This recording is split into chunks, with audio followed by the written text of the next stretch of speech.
Welcome to Ask the Good Doctor. I'm Dr. LaJoyce Brookshire on Sirius XM Urban View, Channel 126, where talk empowers and becomes action. And we have got a show for you today. Joining us are two wonderful experts. We are going to talk about men's health. That's right, Black men's health, more specifically. And we've got Mr. Carl Tutt, chairman of the Chicago chapter of 100 Black Men, and epidemiologist Dr. Michael McGee. So grab your good doctor notebooks because you're not going to want to miss 1 minute of this vital life-saving conversation. So join me on Twitter at Ask the Good Doc, on Instagram and Facebook at Ask the Good Doctor, and don't forget to subscribe to my YouTube channel, Ask the Good Dr. LaJoyce. So just a couple of announcements. We will be holding Wellness Warriors Weekend Getaway in Vermont at the Essex Culinary Resort and Spa next June 2021 because Miss Rona swooped in this year and ruined all of our plans, but we're not going to complain. No, we pivot. So in order for us to gather safely, we are now going to hold 2 weekend sessions for you to choose from in smaller numbers. That's right.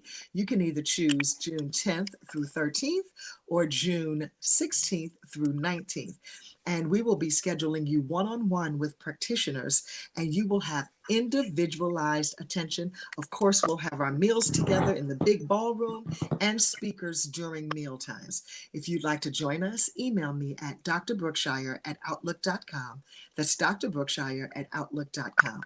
And the second announcement is that my time at Sirius XM Urban View will come to an end next Sunday, November 1st. That's right. Next Sunday, November 1st, will be my last show here. However, starting Wednesday, November 4th at 12 noon, Ask the Good Doctor will air on Jam Network TV. Yay! So stay tuned. I'll give you more details in the last segment here. Now, today we are going to have this urgent conversation, and I deem this conversation as urgent, about Black men's health. So joining us from my sweet home, Chicago, is the president of 100 Black Men chapter, Carl Tutt Jr. Welcome, Carl. Thank you. Thank you, LaJoyce. It's good to be here with you. Oh, and it's good to have you too. And also with us from right down the street, the GI to the shy, Gary, Indiana, Dr. Michael McGee, an epidemiologist. Hello, Dr. Michael. Hi, thank you. A pleasure being here. I do want to make one correction. Please. My master's is in epidemiology. I'm actually an ER doctor. I'm a physician. Fantastic. Even better for this conversation. We have been trying to have this talk since, oh my gosh, since COVID, since before COVID hit. In fact, we were supposed to do a 2-hour town hall with you all in New York City live at the Sirius XM studio when you were going to make your announcement for your initiative. And of course, Miss Rona ruined that for all of us. But here we are right in the nick of time before my last show. So I want to thank you for being here. You know, in my opinion, Black men are our most precious commodity. I come from a family of super strong Black men. I'm married to a super strong Black man. Hey, honey. And I understand, though, that Black men are under siege in the streets today. And it's from a lot of things. A lot of things contribute to this, being underemployed, being unemployed, and having access to good food. And they call this, the environment in which they live is called, the CDC defines this issue as social determinants of how health and how social and neighborhood conditions come together to impact health outcomes. So when these resources are disproportionately distributed, they lead to health disparities. And that's why we're having this talk today. So Carl, with the initiatives of 100 Black men in the community, what have you seen about the issues that affect Black men's health? Well, that's a very good question, LaJoyce. Our Black men, they tend not to want to go to the doctor many times because, and some people think it's an ego thing, and in some cases it is. But when you think about the situation that they're in, especially if they're the primary breadwinner, they're gonna go through like the postman. through snow, sleet, stow. They're just going to figure out how to get it done. And come hell or high water, they're going to go out there and make that money and bring it home, to take care of their families. And I've seen it too many times where brothers should have had the signal to stop and to take that heed that their body's telling them and go to the doctor, but they try to work through it, and they work through it to their detriment. Yes. Yes. Dr. Michael? For me, being an ER doc, I'm the one who's seeing everybody after they didn't make any good Yeah. decisions to go see a doc. Yes. You want to do prevention before you get to the point where now it's a state of emergency and you got to run to the hospital. And usually at that time, I hate to say it, I'm usually giving some bad, results, Yes. which I hate to have to give. I hate having to give bad news. People come in thinking that their abdominal pain is just, a stomach cramp, and they come away with colon cancer. Yes. They come in thinking that they have a small headache from their hypertension, and it's a bleed on the brain from an aneurysm. And so these are the things that I have to deal with. And although when those people do come in and they don't have those true emergencies, I make it a teachable moment. I try to tell them, hey, your blood pressure is 220 over 120. 120 over 80 is normal. So you need to take heed to this, because the next time you come in, it could be a stroke where you lost one side of your body, or it could be an aneurysm where now you die. And so I think Black men as a whole need to recognize these things and get prevention. And now is the time, because, your health insurance pays for that now. Exactly. They expect you to eat the right food and get the right exercise and go see your doc before the problem happens. And here's what's interesting. They're doing all this work, and don't they have insurance somewhere? Are they just not going to the doctor? Because Black men have one of the poorest health profiles in the United States. Prostate cancer being diagnosed 1 in 5 men, and it's the second leading cancer death, followed by lung cancer. 42% of Black men have high blood pressure versus 31% of white men. And Black men are 6 times more likely to die from diabetes complications than their white male counterparts. And Black men are dying prematurely to preventable health diseases at alarming rates. And this is the problem I'm having. It's like, let's not call things emergency. Let's not pull on Dr. McGee for things that we can possibly present. I mean, these things that are causing Black men to be endangered species, quite honestly. And I can tell you, Dr. LaJoyce, I was guilty of this about a decade ago. And so I went through a situation similar to what I'm talking about. I was having some complications, having a hard time breathing, and basically had a quick conversation with my wife and started talking about, if something happens to me, this is where things are. And my wife looked at me like I was crazy, and she said, you need to go to the doctor. And I said, no, I'm on my way to Denver. I'm traveling. I'm on my way to Denver. And she goes, no, we're going to the doctor. And I tell you, what happened after we went to the doctor? And they sent me to emergency. I had an MRI, found out I had a pulmonary embolism. I was going to say.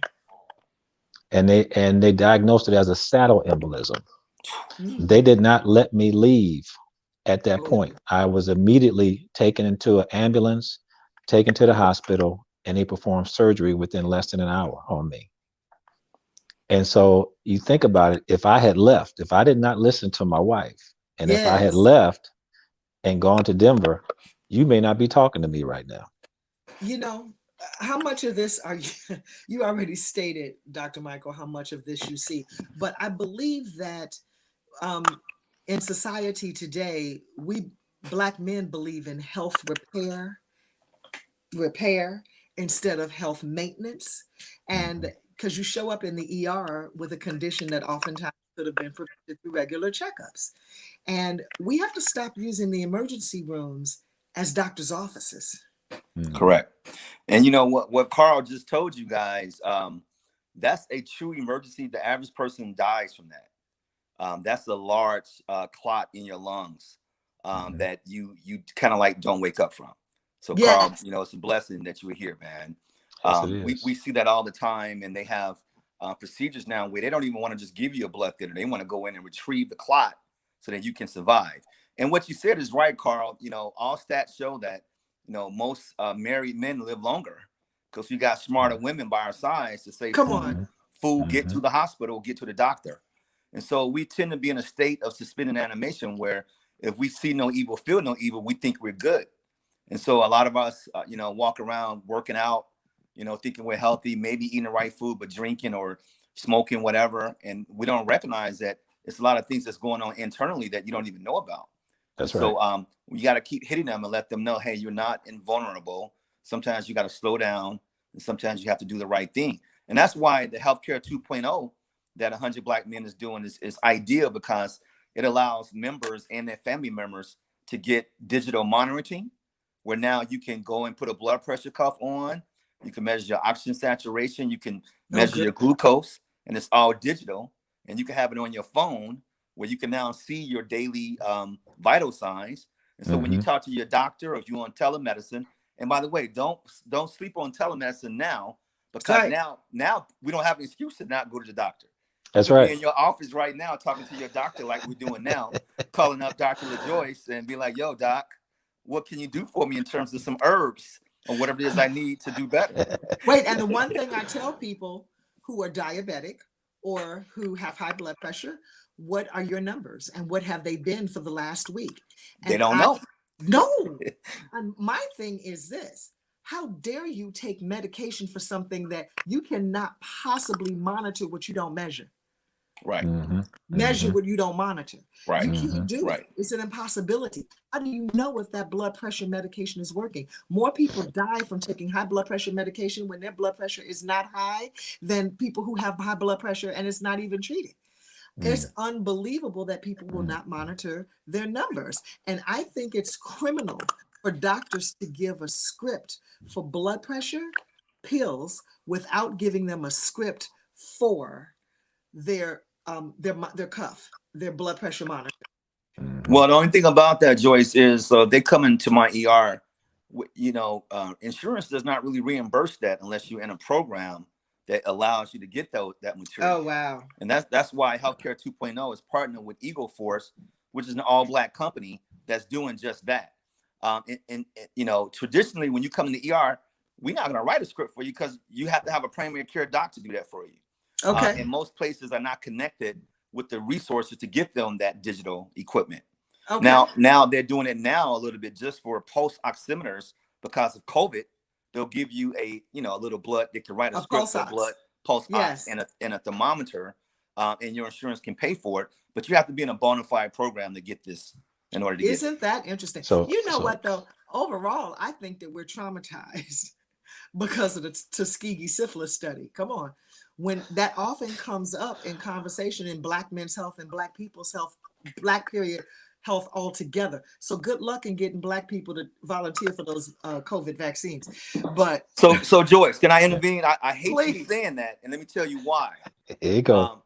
I hate to say it because Congresswoman Robin Kelly, who is from the state of Chicago or Illinois, just gave a big talk about the importance of Black people being involved in clinical trials, because there are a bunch of reputable studies out here that has high credibility that save lives. Of course. And so if you have advanced disease and you have no choice, you may want to consider some clinical trials because it can make a difference in your life.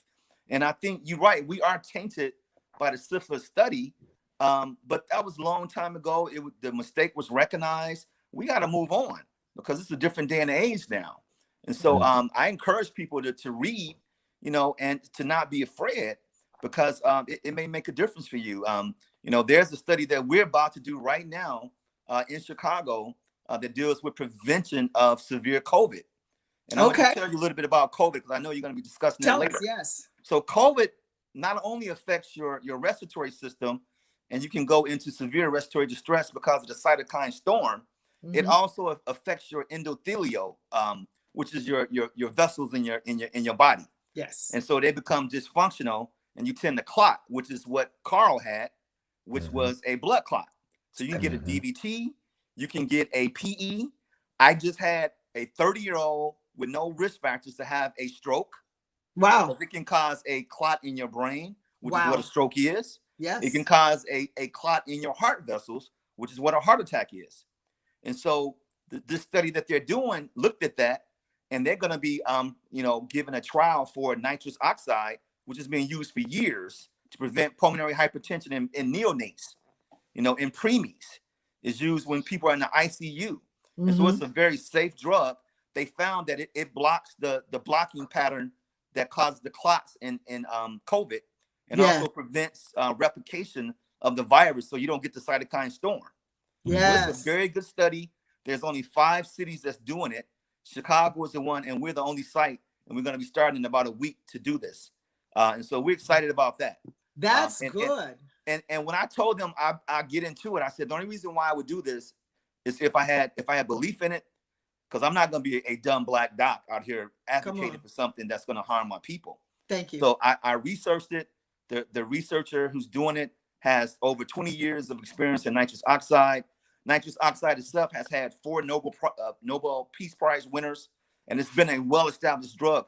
They've done over 100 million tests on people, and they know that it's safe. Okay. And it's just a lozenge that you swallow, 30 milligrams, and you do it twice a day, and they monitor you over 30 days to see if you get sick and got to go to the hospital. And matter of fact, if you have COVID within 3 days, if you get into the study, they give you a post-ox, they give you a thermometer, they set you up with a nurse at Rush. We're working with Rush on this, and that nurse will follow you and see how you're doing. And if you get bad and have to go to the hospital, it's recorded that you didn't do well. But if you go through these 30 days of taking this medicine twice a day and you do well, it's a success. Okay. That's true. Okay. That's outstanding. It's nitrous oxide. Nitrous oxide lozenge. It's not even a shot. It's not a pill. It's something that dissolves in your mouth in like 5 minutes, in like 5 seconds. Okay. And you take it twice a day, and that's it. And I am such a fan of chewables, powders, or liquids. Exactly. Some people can't swallow pills. You wouldn't believe I've had grown men want me to crush pills up. I'm like, bro, I'm not crushing a pill for you. That is not happening. Not at all. But no, I love it. I mean, these are the type of conversations that we need to have more of. I have had just small cohorts of brothers, and especially as we go through this COVID-19 situation, brothers are opening up. They're being more transparent, and they're talking about situations that are happening for themselves and for their families, because they really starting to understand is that through this conversation, there may be a solution, or there may be some recommendations to help make sure that you're safe, your family's safe. And so we have to be more open to what's happening to ourselves right now, because we're it. There is, I keep telling people that the Calvary is us. That's it. There's nobody coming to save us. Right. And if we don't work to save ourselves, we're gonna be gone. We're gonna be gone. It's true. So is it striking to you guys how Black people have all the health disparities? We have health disparities, and not only with social determinants, but with everything almost. It's like we're a cursed, ethnic group. It just doesn't make any sense. And here we are with COVID, and that when COVID first hit, everybody was all fired up, like, let's do something. And then the minute they found out that it was mainly affecting Black and brown, then the president and everybody else stopped giving a damn. They opened everything up because they knew that I don't really need to wear a mask because it's really affecting Black people and they're dying and not me. And so it's a true travesty in itself. And that's why we have this disjointed nation right now, where half the Republican states don't wear masks. They got the message from the president directly, and the other ones wearing masks. And they have those cities that conform to the message have lower incidence rates. So it's a problem. And here's my last point, and I'll be done with this. And people say, let's get it, right? Unless 85% of people who get COVID do well, 10% or 10% will get sick, go to the hospital and go home, and 4 to 5% can die. The problem is you don't know what percentage you're going to be in. And also you don't know the long-term effects, because once you get sick, some people are now having blood clots later. They're Yep. getting arrhythmias with atrial fibrillation. Yes. They're getting kidney disease, Mhm. and they're getting heart failure. Yes. And so they're getting long-term sequelae that can affect them for the rest of their life.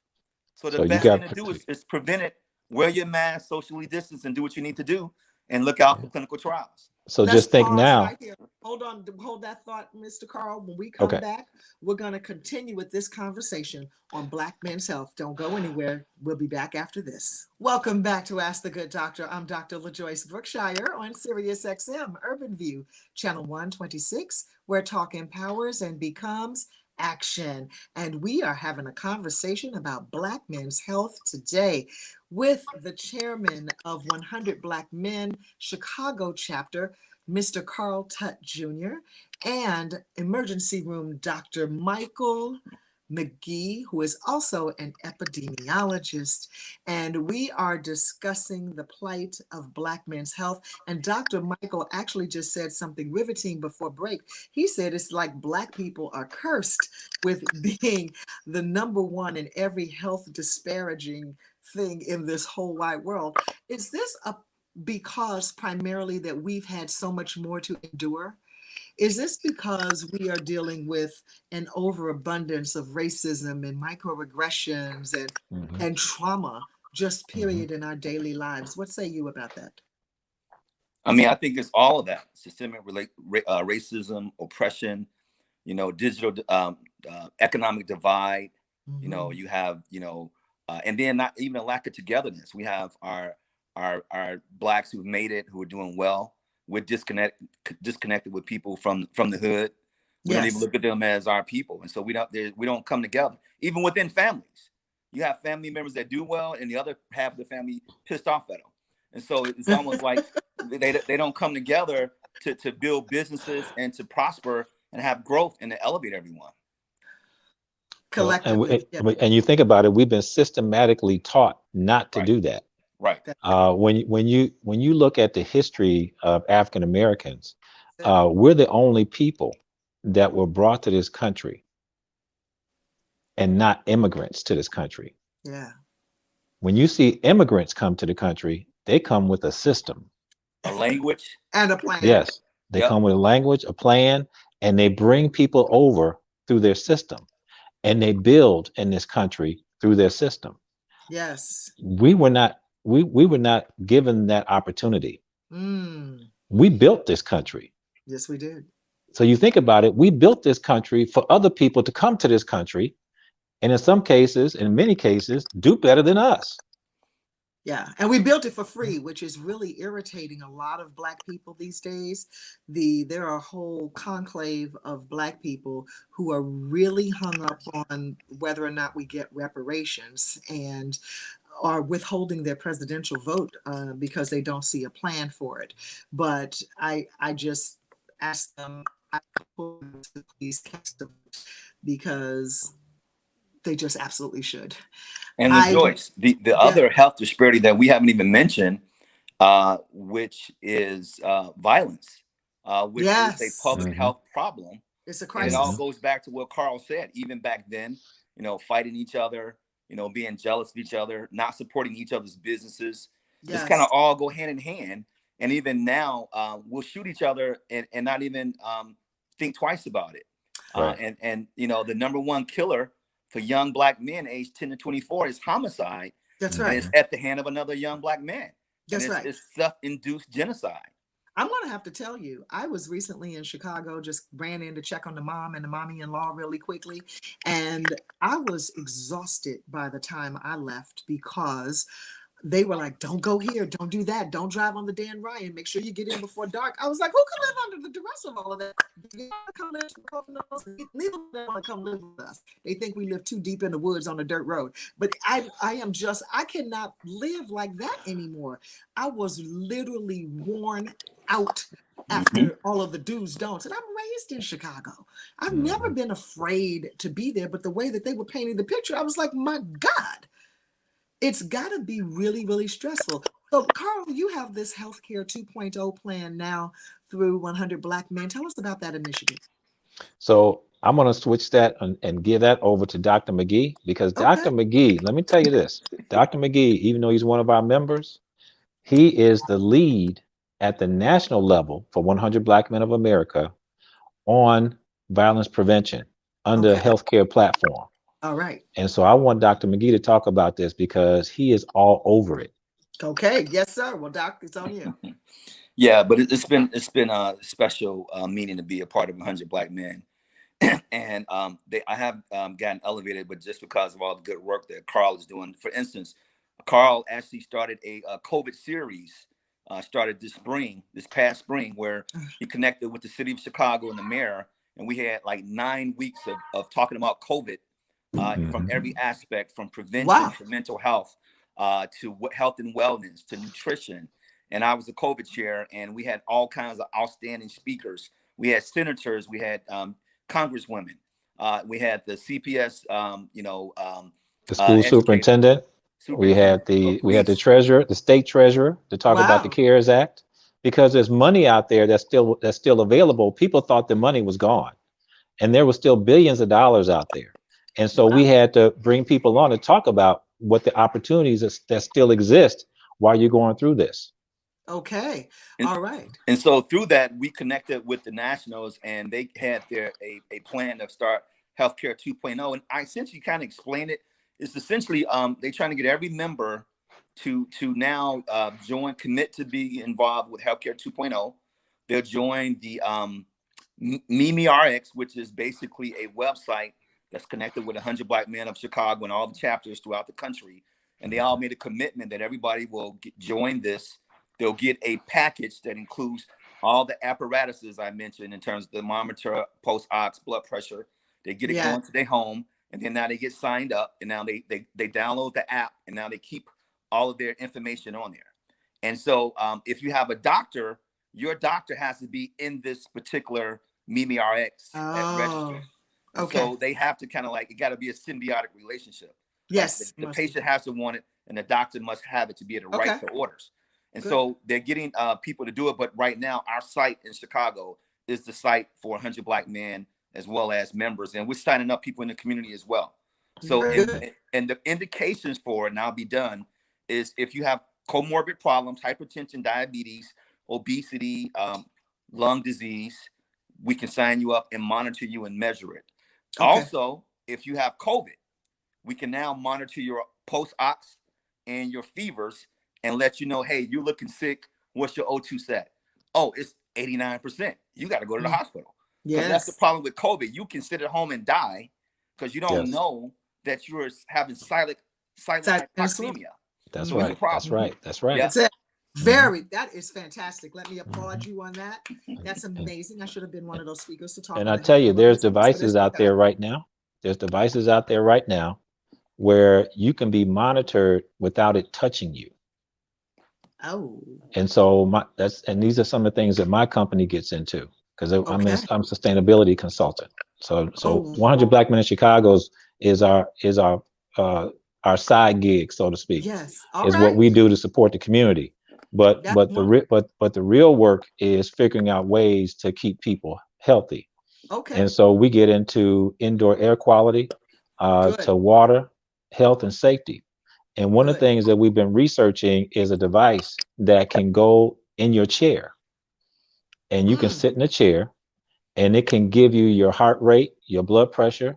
It gives you everything and keep track of you. And so you don't have to, so it's almost like remote monitoring, so to speak. Yes, that's exactly what it is. I love that. I love that. Dr. Michael, one more question for you. What is your prediction when the flu and COVID collide? Here we go. So,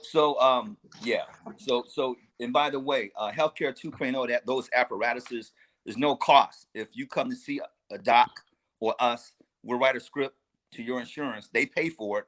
If you don't have a 4G or 5G phone, they'll give you a phone as well.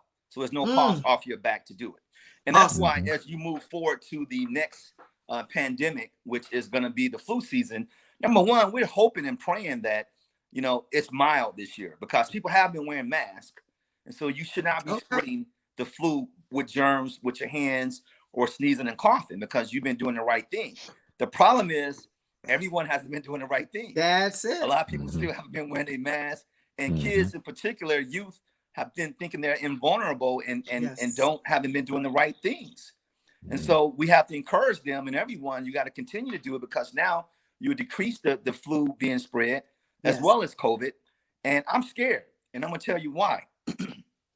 Number one, the vaccine for the flu, if you don't get it soon, it may wear out. It may not be enough, because now we have more people trying to get it, and in some places there's some shortages.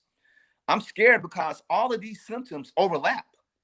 The flu, allergic rhinitis, which is sinus stuff, a cold where you're coughing and sneezing, and then COVID. So you don't know what you got. And then some people who get COVID, they also can get the flu. And so now you have these two draining viruses affecting your body adversely, and you may not survive it. And so if you can get the flu and hopefully prevent yourself from getting COVID, you got a better chance. But if you get COVID and you don't get the flu, it helps you out even more. So do whatever you can to not get the flu, because I think these numbers are going to be exponential if we don't take care of ourselves. In every state, COVID rates are up, and we haven't even got the flu season yet. That's right. So it's going to be scary. This is what I say. Houston, we have a problem. We do. Yes, my we do. suggestion, take care of yourselves, participate, and let's knock out these underlying conditions. So, gentlemen, how can we get in touch with you, Carl, and how can people sign up to participate in your studies? Go ahead, Carl. So for me, because of some of the things that we do with my company, I would love for people to contact me through my company website or through my company email. Okay. And so if you want to contact me, it's Carl, CARL, at I is in integrated, G as in green, T as in technology, 2030.com. So Carl at IGT2030.com. Okay. Because one of the things we got to talk about too, and I don't know if we can talk about it on this show or maybe another segment, we have to start looking at stopping things, or stopping the pathogens before they get on the surfaces. And that's what this in the CDC guidelines has nothing in there to talk about that. They talk about cleaning surfaces and making sure everything is in washing your hands, and all that is good. We still need to do those things, but you have to kill it in the air. And you got to do that through and what we call an ionized air purification. Now, people are getting air purifiers for their homes thinking that they're safe. They're not, because that air purifier does not kill pathogens. All right. And so you have to have a certain type of air purifier to be able to do that. And so these are things that we need to be talking about, to have it in your home, to have it at your work, to have it in the emergency rooms, to have it in the where COVID patients are located. So that way once you clean that air, when you hit that pathogen with ionization, it kills it on contact, because that membrane that COVID carries is that lipid, it's very thin. And as soon as that ionization hits it, it dies instantly. These are things we need to be talking about now, and not getting out the Lysol and wiping down surfaces. Oh my gosh, I can't. Listen, I do a healthy home, healthy food shop to get that mess out of your house. We don't need quaternary disinfectants that have a skull and bones on it. And you don't drink Lysol, and you don't drink Clorox to kill COVID. You can have hydrogen peroxide. Dr. McGee, help me with this. Hydrogen peroxide can kill COVID. Yeah, they actually use hydrogen peroxide to sterilize masks. That's okay. There you go. Yes, sir. See? Yes, sir. It's just that simple. That's it. You know what? It's so simple, it sounds difficult. Yes? It's that simple that it sounds difficult. So, Dr. Michael, what say you? Just final thoughts, and this goes along with what you're doing. Just do the simple things to prevent COVID. Take care of your body, your health. Eat the right food, eat greens. It has high in vitamin D. Take vitamins. They send vitamin D, 5,000 units a day. But first, get your vitamin level checked. See if you're already at a deficit. If you're at a deficit, that 1,000 to 2,000 units you're taking a day is not enough, because you're down exponentially. And so I recommend everybody to go to your doctor, come to our urgent care. We're doing vitamin D levels, and we also checking your blood type. And the Good. vitamin D levels, if it's low, we're going to load you up to taking 10,000 units a day. That's it. Okay. Taking vitamin C, 1,000 milligrams.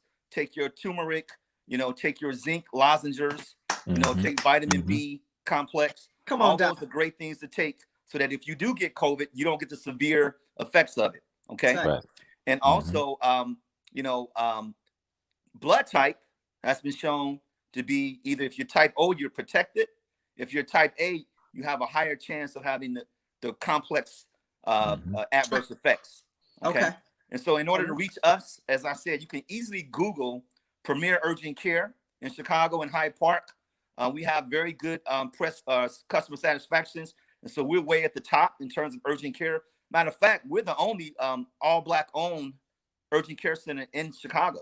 Yeah. That's comprehensive. Yeah, we have everything from X-ray to a full lab. And we're in a medical complex with other Black doctors, orthopedic surgery, podiatry, chiropractor, a GI doc, a pain management This is good specialist. to know. So we have everything, and free parking. Most all important. right now, in Hyde Park, no less, where I went to Kenwood, so I understand. All right. Right down the street. And then a percentage of whatever money that we'll eventually make goes towards violence prevention in communities in Chicago. And so you can reach us at simply www.premierucchicago.com. premierucchicago.com. premierucchicago.com and Carl at IGT2030.com. Gentlemen, you have been enlightening. We will continue this conversation on the Jam Network TV platform. I promise. I will be in touch. Thank you so much for joining us. And don't you all go away. When we come back, it's testimony time on Ask the Good Doctor. I'm Dr. LaJoyce Brookshire, and we'll be back after this. Thanks. Welcome back to Ask the Good Doctor. I'm Dr. LaJoyce Brookshire on Sirius XM Urban View, channel 126, where talk empowers and becomes action. And we have been having the most wonderful conversation about Black men's health. And I want to let you know that I love our Black men. I love you. I love you. And I do not want you to become an endangered species. I want you all to thrive and not just survive. And I want to talk to my brothers right now about a few things, but some no-nos. And anybody who's ever been a patient of mine knows that I dish out no-nos. So let me give them to you now. Not going to the doctor is a big fat no-no. True story. I worked with a man named Bill Hickman. He was probably in his 50s at the time we worked together in the record industry at Hush Productions way back in the day with Melba Moore and Freddie Jackson. And he was shaking his arm, his left arm. And he said his arm was numb. And I said, you need to go to the hospital. That is a sign of a heart attack. And he said, I'm in perfect health. And I said, how do you know? When was the last time you went to the doctor? And he said, when he went to the Army after high school. I was like, you better get out of here. He was 50. And he said, I'm in perfect health. You know how? Because this record industry will kill you. And I thought about that for a minute. He was right about that. But also, he should have taken his behind to the doctor. The second thing is, I need you to drop the stinking thinking that I could eat whatever I want to and not get sick. I'm telling you right now, it's a lie. Stop it. That is not the truth. And worse, I'm going to die from something, so I may as well eat whatever I want to and enjoy myself. Don't do that, because your village has to take care of you. And that's us, brothers. That's us. So don't do that to yourself by resigning yourself to the fact that you're going to die for something. We're all going to die from something. But what kind of quality are you going to have in your life, the rest of this life? So I say do the best that you can while you are still in the land of the living. And right now it is testimony time. And joining us are two men who have been patients of mine, and they have both been graduates of my Healthy New You program. And I just want them to share with you today what their stories were briefly. And we've got Mr. David Houghton and Mr. Hello, fellas. Hey, what's up? How are you? Thanks so much for being here. In light of exactly what we have been discussing, David, you first. I want you to share your experience that happened to you on that Saturday morning. I believe it was May 4th of last year, and I woke up to go to work, and it was about 5:30, 5:45 I woke up. and went to brush my teeth. And normally, you grit your teeth so that you can brush the ones in the front and the side, but the left side of my face wasn't really moving. So I just assumed it was because I had slept wrong on the pillow. I had a very stressful job at the time that was extremely stressful. And I was in a sales position, and I threw my clothes on. I was like, it'll unfreeze throughout the course of the day. And I got in the car and I'm riding, went to the first appointment, made the sale. On my way to the second one, I remembered that my neighbor, when I lived with my parents down the street, my neighbor had Bell's palsy. And I remembered how her face looked, and I was like, is that possible? And I was like, nah. But I said, let me call Dr. LaJoyce just to be on the safe side. I called your office. It was very early in the morning. I didn't expect you to answer, and you didn't. But I would say within 20 minutes, you called me back. And you said, what's going on? At the time, I was driving in the car on my way to my second appointment. And I told you what was going on. And you said, okay, where are you? And I told you where I was. And you said, okay, I need you to go to the emergency room, the nearest emergency room immediately. Mm-hmm. No questions asked, go. And I was like, why? And you said, I think you may be having a heart attack.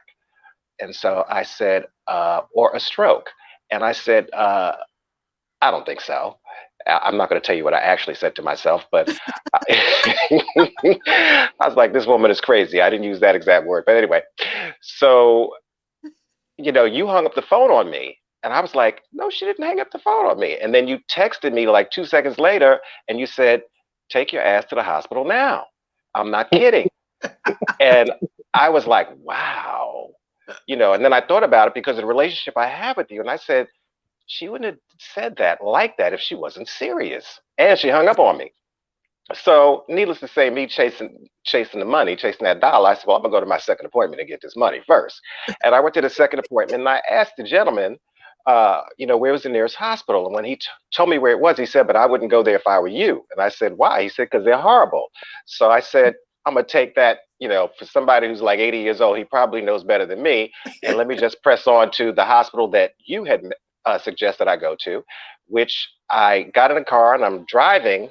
And on my way, I called my best friend. I said, just in case, I need to have somebody on the phone with me, just in case. And as I'm driving, talking to my best friend, I explained the situation. My boss called on the company phone in the car. So my best friend could hear what my boss was saying. And so I told my boss, I'm on my way to the hospital because my doctor thinks that I might be having a stroke or a heart attack. And so my boss said, well, I need you to pull over because you have 14 appointments today on a Saturday, and I need you to call every single one of them and reschedule. Is that the craziest thing you've ever heard? Insane. And so, in the sake of time, David, tell us what happened when you got to the hospital and where you are now. Well, basically, when I got to the hospital, they ran a battery of tests, and it was not a stroke. It was not a heart attack. It was indeed Bell's palsy. And so I was able to leave the hospital the next day. But for me, what it said was, one, get rid of that job because it was the stress from the job that caused that. One, two, we got to take better care of ourselves because, everybody needs a job. I was in a position where I didn't have to have it. I could do without it and certainly didn't need the stress. But the most important thing for me was if a doctor tells you to do something, do it. And I thank you as my doctor, because I have to say, in all honesty, if I had not had that conversation with you, and I know I would have chased my money the whole day, and I may not be talking to you today because I may have had a stroke. And so it's just not worth it. Amen. And you certainly may not would have been talking with the straight face that you are speaking today. Exactly. So kudos to you for paying attention. All right. Terrell Island, tell us your story. So my story is not as dramatic, I don't think. But I've been in politics for quite a while, and I had gotten really, really sick in New York in 2012, and they diagnosed me with a hypothyroidism, and so I didn't know what that was, but my body was like attacking itself, and so I eventually moved to Vegas, and things just got worse because of stress. And so my doctors, I was in and out of the hospital constantly, and it was just a whole lot going on. And so I was dying literally last year. And so the doctor that I had was just so nervous. And so when I made a decision that I needed to really take my health into my own hands holistically and started working with the good doctor, I put the work in, but it was more to it than just, pills and fitness and everything else. There was a lot of stuff that I had to let go of. And so my body was holding on to stresses and old histories and old hurts and stuff. And it manifested in these aches and pains and all types of stuff. And so I've been away from Vegas for quite a while, but I had all of my tests that they did before I left. I went back the beginning of July, and the same doctor pulled all of the actual same tests. And I was on about 6 or 7 different meds until June. And then this year, she took me off of every one of them except for just one, and she lowered it because it's my thyroid. So they want you not just to go cold turkey, but they want to wean you all the way off. Because I told her that by next year I want to be pill free. Amen. And so I've been doing more intermittent fasting, more praying, more just letting things go, and really trying to figure out what works best for me and not necessarily what's worked for everyone else. And because I value life now a little bit more, I'm taking more time to really take charge of my health in a different way and not do it the way that everyone else has tried to dictate that I would do it, because had I listened to them still, I would still be on 6 or 7 pills. There you go. So I have been trying to do the work, and not really stress out about stuff. I have some major things happening now that could really pile on stress, and I've had to really reprogram. And how do you manage this thing and not take on the stresses that will then like reside in your body? And Yes. we hold on to so much stuff, not Yes. knowing. And like I said, it manifests in so many ways: ear aches, headaches, and like when I'm drinking water, but why is my head hurting? That's because there's something that you really need to actually let go of, That's it. or some toxic people who are just toxic to you. So, Okay. so for me, thank you, of course. The detoxes were hell on earth. Um, I don't I don't know how I got through them all. I mean, I even did more days of them. But I mean, just to give you a prime one, my liver and my kidneys were just not doing well. And so when the doctor ran the test, she said, I don't know what you did in these Hey. past 4 to 5 months. I don't know what you did. She said, but whatever you did reversed everything that we saw Woo. in March. She's like, it reversed everything. And Amen. so I think I had to call, I don't know if I called the doctor when I was in the office. I think